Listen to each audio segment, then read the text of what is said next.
Oh, got into the beer again. How you doing?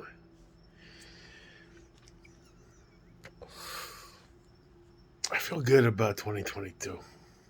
I think a lot of us have gone through some trials and tribulations in life in general, but the last few years especially. Uh, you know, moving up here was a bit of a double-edged sword, to be honest. I mean, I lived pretty much my whole life in South Florida. That's where what friends I do have left from back in the day they're still down there. My best friend in the world, Jody, my boy, the Jew, the fish, Mr. Gefilta, he's down there. But we got to the point where it's like, you know what, 30 something years in South Florida. It's time to change things up. So we moved up here, bought this property. But I admit, since I moved up here, I've been this, bit of a hermit. Don't know anybody and shit. I want to get out there and have some fun, but do some stuff. And I want to make changes in the new year. Join the gym, get rid of this. I don't want to be such a big boy. Not so much because I hate the way I look. It is what it is. I'll never be a small dude. I'm a big burly motherfucker. Hell, fifth or sixth grade in Miami at Emerson Elementary. I just moved to Miami. I was up in Maine for the summer. Mom called. I met a nice Cuban guy named Mike from New York.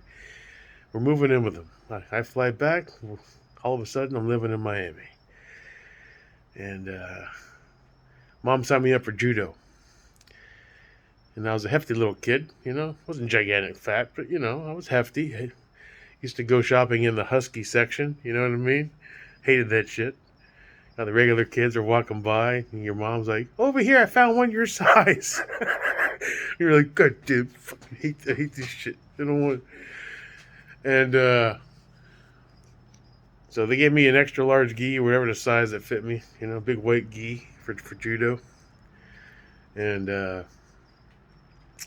this big Spanish dude. He had a bit of a belly, curly hair. He kind of spoke with a Spanish and Japanese accent. It was really confusing. And he's going on, and we're all little kids, fifth grade, sixth grade. Like, you learn this, you learn that is good and positive. And he goes, okay, for that first move. And he looks around. We're all kids sitting on our knees, right?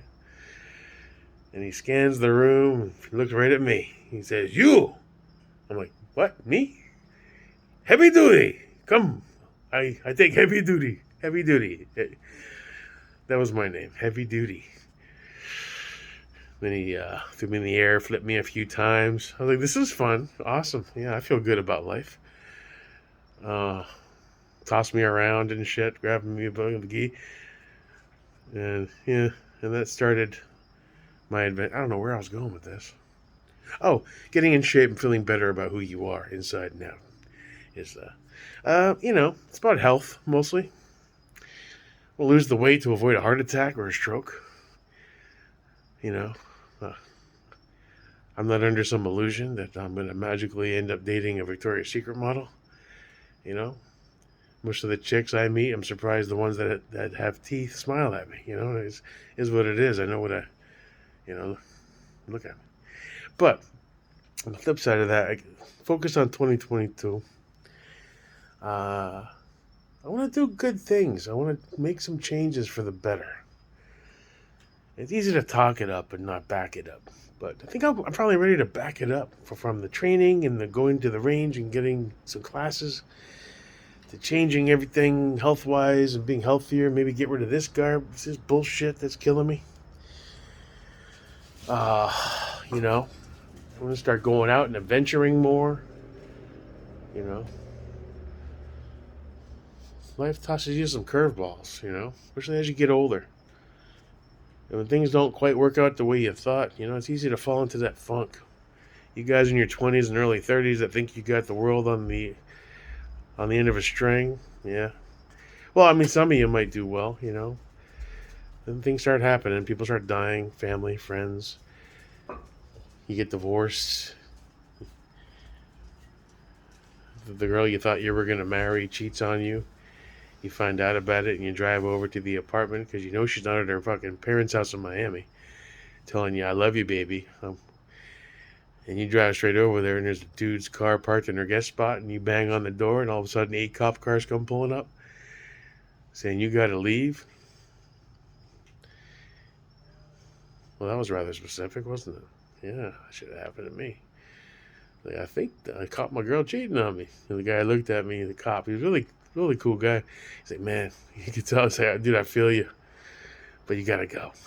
Crazy bitch. All these things add up and they kind of beat you down in life. You start to lose sense of yourself and think less of yourself. So then you act out for attention and you go full cringe in an attempt to be the dancing clown and hope that there's a handful of people that'll see the good and real in you. But they don't. Some of them maybe. Then you finally wake up out of that shroud of darkness. You look around and you can say, all right, I know who the fuck I am. I know where I want to be. I accept reality for what it is, but I choose to fight and push forward anyway. And if there's any theme to what this bullshit video recording is, it's never give up, never surrender, and get out there and act. Actions over words. And I think I'm ready to do that for the first time in several years. Kind of been all drawn back, doing my own thing, not sure what life has left for me, Feeling old before my time, and I don't know, man. I don't feel that way anymore for some reason. I feel energetic. I feel remotivated. It's a good feeling. So, just wanted to share that with the world. All 179 subscribers. You rock. And I wish the same for all of you. I hope things go really well. Okay. All right. I'm going to have a few more beers. And I'm going to stop myself from recording another video. Less is more.